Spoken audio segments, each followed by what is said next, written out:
Nah, kita harus melangkah kayak gitu. Jadi kita tetap bisa proporsional lah menyikapi pemberitaan-pemberitaan yang mungkin bikin worry kayak gitu.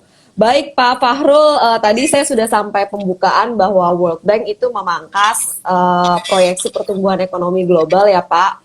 Dan hal lain juga yang disampaikan di situ yang mungkin banyak jadi headline di pemberitaan-pemberitaan adalah soal risiko stagflasi nih Pak. Dari Pak Fahrul sendiri seperti apa sih Pak memandang pernyataan dari World Bank yang minggu lalu itu? Iya, kalau kita ngobrol soal stagflasi, sebenarnya ini bukan diskusi yang baru ya. Dari Iya tahun Pak. lalu itu sudah dibicarakan. Sebenarnya Mm-mm. ada resiko stagflasi, yang Mm-mm. mana dengan terus meningkatnya harga komoditas, itu sebagai leading indicator utama, dan di Mm-mm. satu sisi lain itu ada dua hal lagi yang berperan.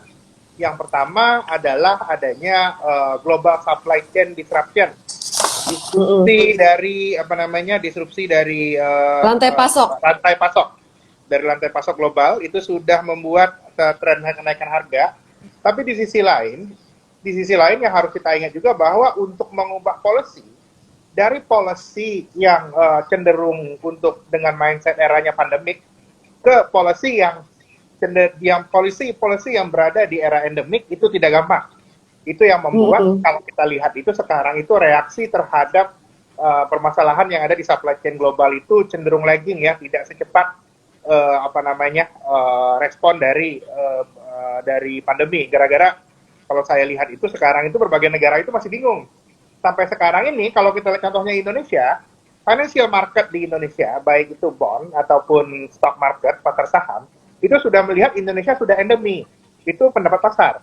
Tapi kalau Mm-mm. kita lihat saat pandemi kita sama sekali sebenarnya belum dicabut, dan APBN 2022 kita juga masih APBN yang terkait dengan pandemi. Walaupun kondisi itu sudah berubah. Ini kira-kira yang saya lihat itu tiga hal ini membuat adanya perhatian khusus dari pasar. Nah, terkait dengan stagflasi, apa yang terkait dengan stagflasi ini? Stagflasi ini apa? Kalau by definisi yang yang diberlaku umum, para ahli ekonomi mengatakan bahwa stagflasi ini adalah sebuah periode di mana pertumbuhan ekonomi itu tidak tinggi, pengangguran itu tinggi, tapi harga-harga naik. Nah, karena kan biasanya gini, kalau harga naik berarti ekonomi berputar, pengangguran turun. Nah, bagaimana kalau harga naik tapi pengangguran nggak turun? Nah, ini sebenarnya kondisi yang lagi kejadian sekarang dan itu yang menjadi perhatian gitu bagi pelaku pasar. Kira-kira what kind of stagflation we have dan apa dampaknya ke pasar keuangan, itu kali mungkin yang menarik kita bahas. Oke, what kind Pak yang dibicarakan oleh World Bank ini kan dia tidak berbicara untuk seluruh perekonomian ya, untuk perekonomian tertentu. What kind of stagflation that yang kita bahas ini dan apa yang perlu kita perhatikan? Nah, kalau kita terkait dengan stagflation ini, kalau kembali ke definisi tadi, kita harus lihat bahwa yang akan naik ini penganggurannya itu di mana? Negara Mm-mm. mana yang terimpact? Kalau stagflationnya, kalau saya masih bilang stagflation itu ini kalau kita lihat sekarang itu disebabkan oleh kenaikan harga komoditas. Sebenarnya Mm. dalam kondisi stagflation itu dengan kenaikan harga komoditas ini adalah sebuah kalau bahasa ekonominya itu transfer kekayaan, ya, Mm-mm. transfer kekayaan dari negara-negara yang sebelumnya itu beli komoditas dengan harga murah ke negara-negara yang yang harga komoditas, yang negara-negara yang net ekspor dari komoditas. Jadinya yang kita lihat sekarang ini, kalau orang bertanya kenapa ekspektasi growth turun, ya karena China turun, Eropa turun, Jepang turun, Amerika turun. Kenapa semuanya turun? Karena negara-negara besar itu harus membayar komoditas yang mereka gunakan dalam harga yang lebih mahal. Itu yang kita lihat. Karena itu sebenarnya kalau belajar dari stagflasi yang saya bilang, sebenarnya stagflasi sekarang ini tidak mengherankan. Stagflasi sekarang ini adalah stagflasi yang textbook, mirip dengan stagflasi yang kejadian di tahun 70-an. Sama-sama ada masalah rantai pasok, dan pada waktu itu isunya lebih di pasar minyak, sekarang isunya lebih broad based di any kind of supply chain. Jadinya saya lihat sebenarnya dengan policy yang tepat, Indonesia bisa memanfaatkan kondisi stagflasi ini. Tapi memang hal yang harus kita ingat, perubahan struktur ekonomi inevitable akan terjadi, dan perubahan-perubahan saham dan juga pilihan investasi yang baik akan total berbeda dibandingkan siklus yang kita ketahui sebelumnya.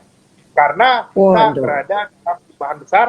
10 tahun terakhir, saya bilang itu adalah era deflasioner. Era deflasioner itu selesai tahun 2021 dengan supply chain disruption. Sekarang kita masuk ke era inflasioner yang tentunya nanti logic of investment dan juga logic of thinking of business bakal totally different.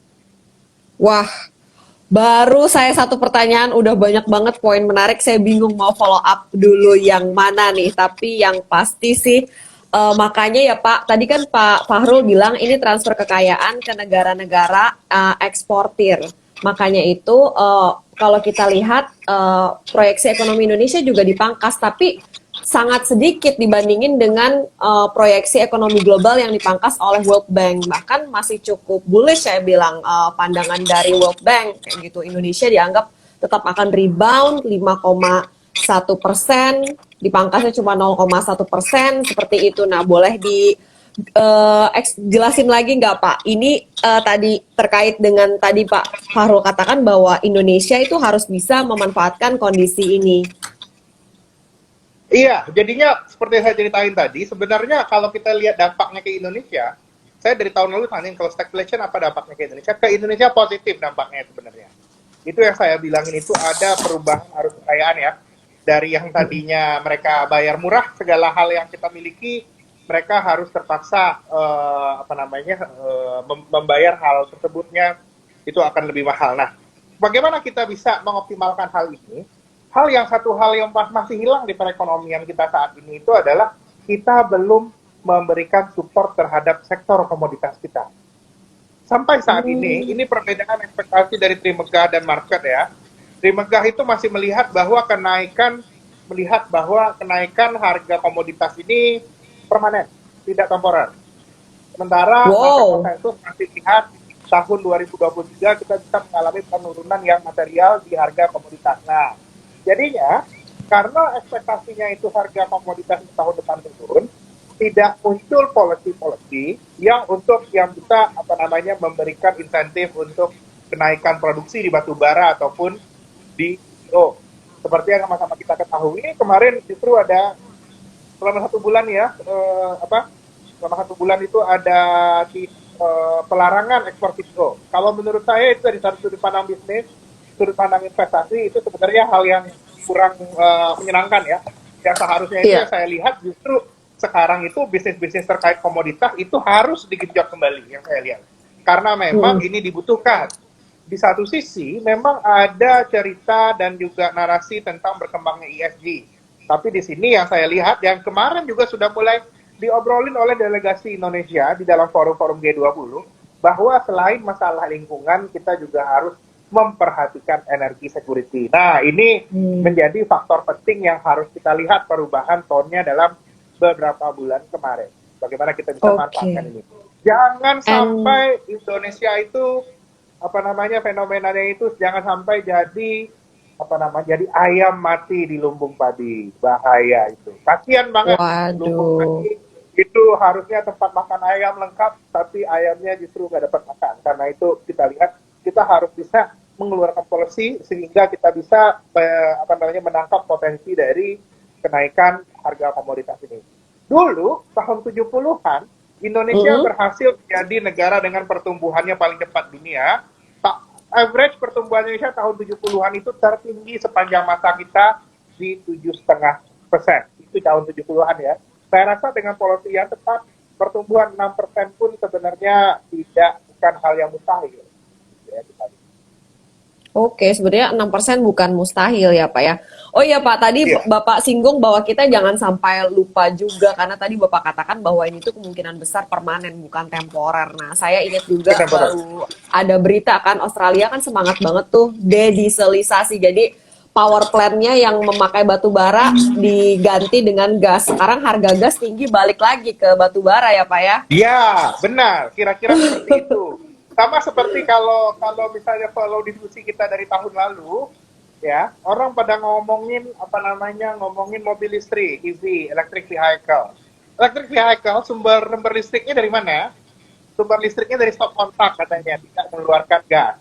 Tapi dari manakah sumber listriknya itu? Apakah masih dari batu bara? Masih dari diesel ujungnya? Saya rasa karena itu kita tidak bisa melupakan energi-energi yang tidak terbarukan. Dalam melakukan reformasi, saya sebaiknya itu selalu harus lihat sustainabilitasnya. Kita tidak bisa untuk untuk mendorong satu sisi itu isu sustainabilitas untuk lingkungan, tapi di sisi lain kita menghadapi masalah inflasi. Saya lihat, nah ini yang jadi resiko sebenarnya saat ini itu Cialin.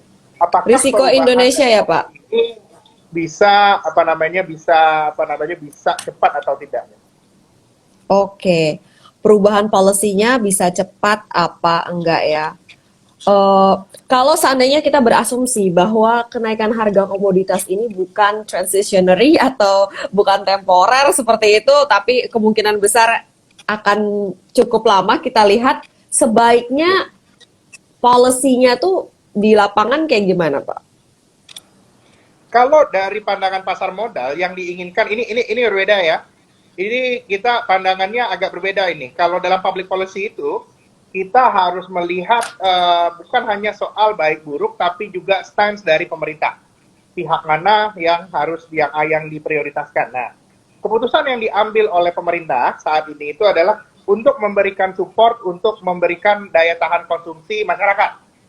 Karena untuk mempertahankan daya tahan konsumsi masyarakat, karena itu harga Pertalite itu tidak dinaikkan.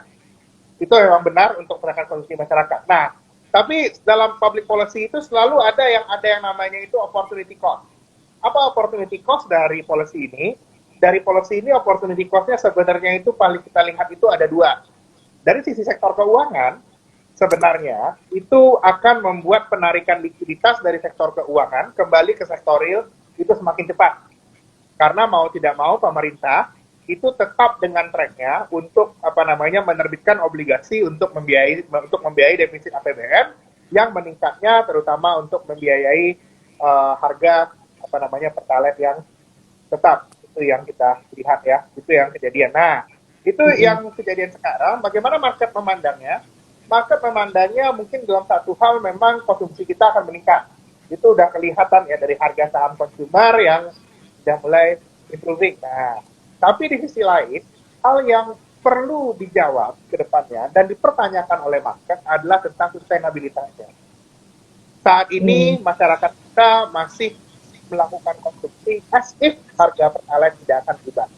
Sehingga kalau di negara-negara lain sudah ada adjustment penurunan konsumsi minyak nantinya, di Indonesia tidak terjadi yang saya lihat karena memang polisinya itu masih untuk memberikan dorongan konsumsi. Ini yang sebenarnya menjadi resiko karena resiko likuiditas di pasar dan juga kemungkinan melebarnya current account deficit di tahun 2023 akan menjadi perhatian pasar cepat atau lambat. Oke. Kira-kira seperti itu. Baik. Pak, tadi kalau kita bicara soal sustainabilitas, itu kan kita bicara juga soal ketahanan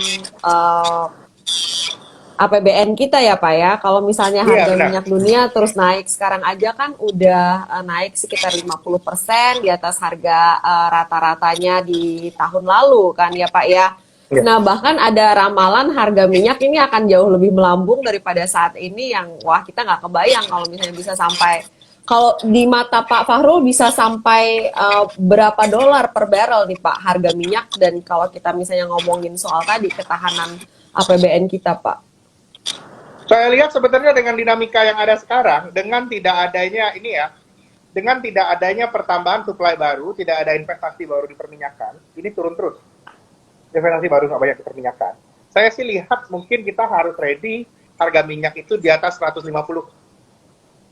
Atau mungkin jauh lebih tinggi lagi kita harus ready di sana. Dan saat ini di revisi APBN yang baru direncanakan tahun ini harga minyak itu asumsi APBN yang sedang APBNP ya yang sedang dipropos itu ada di $100 per barrel.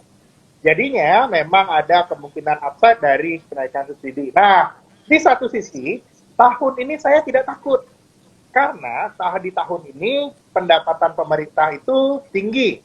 Pertumbuhannya kalau kita lihat pendapatan pajak dan non pajak kemarin itu sudah sampai hampir 50% year on year di bulan April dan terus meningkat. karena ekonomi balik dan juga ada pendapatan pemerintah dari oil and gas dan juga levi-nya CPO dan royalti batubara. Itu mendorong kinerja positif dari APBN. Tapi pertanyaannya, tahun ini oke, apakah tahun depan itu masih bisa lebih bagus atau tidak? Ini menjadi hal yang harus kita perhatikan. Nah, di satu sisi ini saya lihat sebenarnya ini kita harus lihat nih dinamikanya bagaimana. Kalau dalam jangka pendek, oil ini sebenarnya laggard dari batubara, laggard dari CPO. Belum naiknya sekencang yang lain. Yang Masih belum seapa-apanya gitu ya, Pak? Belum ada apa-apanya, itu kejadiannya. Yang kejadian resiko terbesar yang kita hadapin itu adalah kalau ada dinamika yang membuat harga batubaranya stay tinggi, nggak apa-apa. Stay tinggi batubaranya, tapi oilnya ngejar. Itu saya lihat itu akan membuat adanya perubahan persepsi pasar yang lumayan signifikan. Ini kalau sisi lokal, ini adalah sebuah resiko kita. Nah, kenapa resikonya ini? Ini yang saya bilang, kalau sampai resiko ini terjadi, kita tidak bisa memanfaatkan stagflasi namanya. Kalau kita mau memanfaatkan stagflasinya itu bagaimana? Di saat harga batu bara ini tinggi, ya mungkin pemerintah memanfaatkan buat subsidi, saya rasa juga at some point tidak ada masalah terkait ini, tapi pendapatan dari CPO dan batu baranya harus digenjot. Harus ekspornya itu ditingkatkan, itu yang saya lihat. Kalau perlu ada insentif produksinya itu dinaikkan. Karena yang kejadian sekarang ini adalah kenaikan produksi dari perusahaan batubara besar itu baru mid-teens ya, baru belasan persen, nggak ada yang mau naikin, jarang ya, yang mau naikin above 20%, ini cenderung akan membuat supply global itu remain tight, gitu yang kita lihat. Sementara itu, funding yang masuk ke second tier player, third tier player itu belum ada, kira-kira. Oke, jadi second sama third playernya ini masih belum dapat perhatian lah ya Pak ya untuk ada sedikit ya, investasi. Iya. Karena kalau ya, Pak, ya. Perusahaan besar ya bakal segini-gini aja. Dan perusahaan besarnya kalau kita lihat itu pada punya cash-nya lumayan besar ya posisinya, tapi mereka sudah invest keluar dari batu bara. Iya betul, malahan ke ESG gitu ya Pak ya. Ke ESG, ekonomi dan lain-lain. Iya betul. Berarti tadi harus ada investasi dan juga insentif bagaimana produksi komoditas kita bisa digenjot lebih kenceng lagi, tapi juga ekstra pendapatan yang didapat oleh pemerintah ini digunakan untuk membantali masyarakat dari kenaikan harga-harga barang-barang ya Pak. Jadi subsidinya dikencengin gitu ya Pak. Kalau ada yang ngomong resiko APBN tahun ini saya nggak khawatir, aman. APBN aman. APBN aman, kuat gara-gara revenue-nya naik. Tapi resikonya naik ke tahun 2023 dan 2024. Karena gini, kalau kita harganya nggak naik, yang saya percaya ya, kalau harganya nggak naik itu nggak merasa, orang nggak akan berhemat gitu, masih ngerasa aja harganya 7.000 gitu, padahal kan harusnya sudah ada kenaikan. Iya, di Amerika Serikat udah $6 per galon. Ya, $6 per galon. Kalau kita lihat jokes-jokesnya itu di YouTube udah lucu-lucu. Orang Amerika sekarang ngantar anak ke sekolah naik kuda, itu dan kejadian. Karena sudah mahal. Aduh.